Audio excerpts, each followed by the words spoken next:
तो नमस्कार वहाँ दोस्तों, मेरा नाम है जावेद शर्मा। और जैसे कि आप लोग रूमर्स वगैरह जो है वो सुन रहे हैं कि OnePlus जो है वो एक और नॉट वाला स्मार्टफोन जो है वो रिलीज करने वाला है अपने 8T स्मार्टफोन के साथ में। तो जैसे कि आप लोगों को पहले से पता था कि 8T प्रो वगैरह जो स्मार्टफोन है वो नहीं आने वाला है, उसकी जगह नॉर्मल वाले 8T को ही प्रो वेरिएंट का एक तरीके से अपग्रेड की तरह रिलीज करेगा OnePlus। और फ्लैगशिप कैटेगरी के अंदर सिर्फ और सिर्फ एक स्मार्टफोन रिलीज हुआ करेगा आज के बाद से, और वो होगा उसका नॉर्मल वाला स्मार्टफोन। कोई सभी प्रो वगैरह स्मार्टफोन जो है वो नहीं आया करेगा। तो जो सेकंड वाला चीज़ थी वो थी कि OnePlus जो है वो अपनी मिड रेंज कैटेगरी के अंदर कौन से स्मार्टफोन्स जो है वो रिलीज करेगा।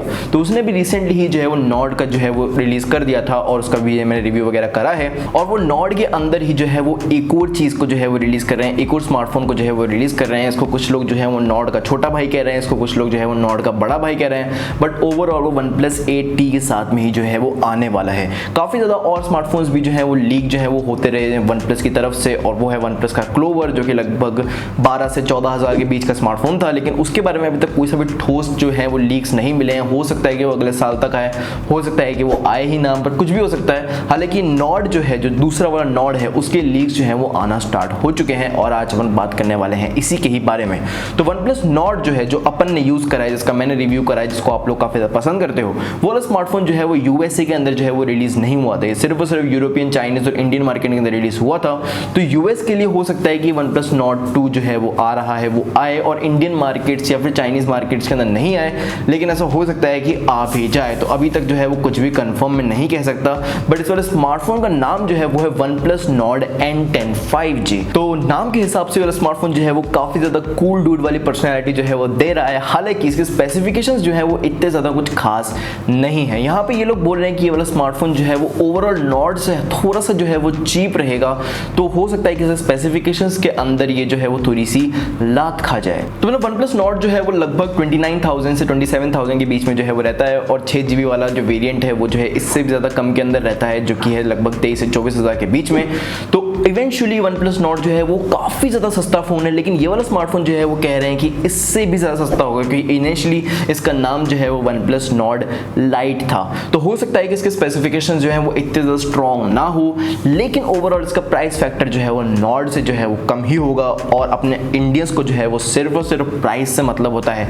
अच्छी कंपनी का स्मार्टफोन कम प्राइस में मिल रहा है, कुत्ते की तरह बिकेगा वाला स्मार्टफोन। OnePlus के CEO ने कहा है कि ये वाला स्मार्टफोन जो है वो बिल्कुल आइडेंटिकल नहीं होगा OnePlus Nord के, बिल्कुल सेम टू सेम जो है वो नहीं दिखेगा।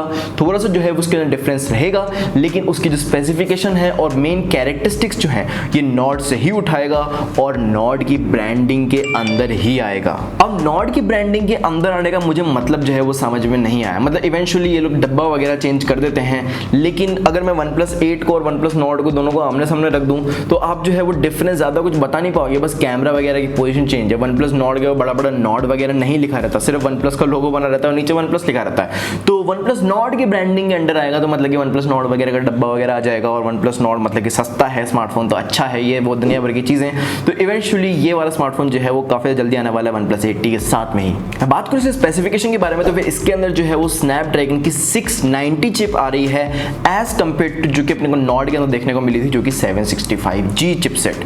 अब 765G और 690 चिपसेट जो है वो बिल्कुल एक जैसे ही हैं। लगभग दोनों के दोनों काफ़ी ज़्यादा सस्ते वाले चिपसेट्स हैं और दोनों के दोनों जो है वो 5G ऑफर करते हैं। और दोनों की परफॉर्मेंस जो है वो बिल्कुल लगभग सेम टू सेम ही है।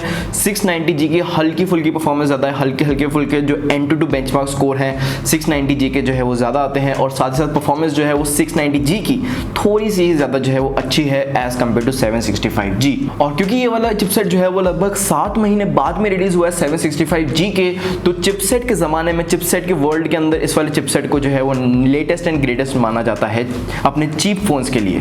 तो OnePlus का 690 चिपसेट के साथ जाना जो है वो बिल्कुल वाजिब कदम था। कुछ लोग बोल रहे हैं कि ये वाला स्मार्टफोन जो है क्योंकि सस्ता होगा तो इसके अंदर जो है वो 90 हर्ट्ज की डिस्प्ले जो है वो नहीं आने वाली। हालांकि मुझे ऐसा लगता है कि OnePlus ने अभी रिसेंटली ऐसा कोई सा भी स्मार्टफोन जो है वो लॉन्च नहीं करा जिसके अंदर 90 हर्ट्ज से कम डिस्प्ले जो है वो आ रही है। इवेंचुअली OnePlus Nord जो कि काफ़ी सस्ता फोन है उसके अंदर भी जो है वो 90 हर्ट्ज डिस्प्ले तो है वो आती ही है। तो इसके अंदर भी कम से कम भी नहीं तो 90 हर्ट्ज की डिस्प्ले आएगी ही सही। और अगर ये लोग और ज़्यादा बोनस पॉइंट दे देते हैं और 120 हर्ट्ज की डिस्प्ले भी डाल देते हैं स्मार्टफोन के अंदर, तो मैं जो हूँ वो बिल्कुल भी सरप्राइज नहीं होऊंगा। अब मैं बात कर ही रहा हूँ अगर डिस्प्ले की, तो मैं बात कर रहा हूँ उस वाली नॉच की जो कि आपको OnePlus Nord के अंदर देखने को मिलती है। काफ़ी ज़्यादा बड़ा पंच होल जो है वो देखने को मिलता है। आगे की तरफ को 2 कैमरास देखने को मिलते हैं, एक सेल्फी कैमरा और एक अल्ट्रा वाइड सेल्फी कैमरा जिससे कि आप अपने दोस्तों को भी जो है वो सेल्फी के अंदर कैप्चर कर सकते हो अगर आपके होंगे तो क्योंकि OnePlus Nord N10 जो है वो चीप होएगा तो हो सकता है कि OnePlus जो है वो आगे वाले 2 कैमरास में से एक कैमरा को लात मार दे और आपको आगे की तरफ सिर्फ और सिर्फ एक ही पंच होल के अंदर सिर्फ और सिर्फ एक ही कैमरा देखने को मिले जो कि आपका नॉर्मल वाला सेल्फी कैमरा होगा। ऐसा करने के जो है वो काफी ज्यादा रीजंस हैं। एक सबसे ज्यादा बड़ा वाला रीजन ये है कि ये वाला स्मार्टफोन जो है वो Nord से सस्ता है तो उसको जो है एक तरीके से कैटेगराइज करेगा कि हाँ ये सस्ते वाले के अंदर एक कैमरा आता है और महंगे वाले के अंदर 2 कैमरा आते हैं और इवेंचुअली प्राइस कॉस्ट। तो बाकी सब कुछ जो है वो नॉर्मली है जो कि OnePlus के हर एक स्मार्टफोन में आता है। अच्छे खासे सेट ऑफ कैमराज आएंगे यहाँ पे आपको, साथ ही साथ ऑक्सीजन OS देखने को मिलेगा और ओवरऑल डिजाइन और बिल्ड जो है वो काफी ज्यादा अच्छा होगा स्मार्टफोन का। और इंडिया के अंदर ये रिलीज होगा कि नहीं होगा ये अभी तक नहीं पता, बट इवेंचुअली मैं इस वाले स्मार्टफोन को जो है वो काफी ज्यादा अच्छी तरीके से वेट करना चाहूंगा क्योंकि ये वाला स्मार्टफोन ऑब्वियसली अच्छा ही होगा। यही थी मेरी वीडियो OnePlus Nord N10 के ऊपर। आई होप आपको ये वीडियो पसंद आई भाइयों। लाइक करने वाली वीडियो को, सब्सक्राइब करना मेरे चैनल को और बेल आइकन को दबाना मत भूलना। दिस इज मिस्टर सनी को भाइयों, जय हिंद। नमस्कार दोस्तों, मेरा नाम है जावेद शर्मा।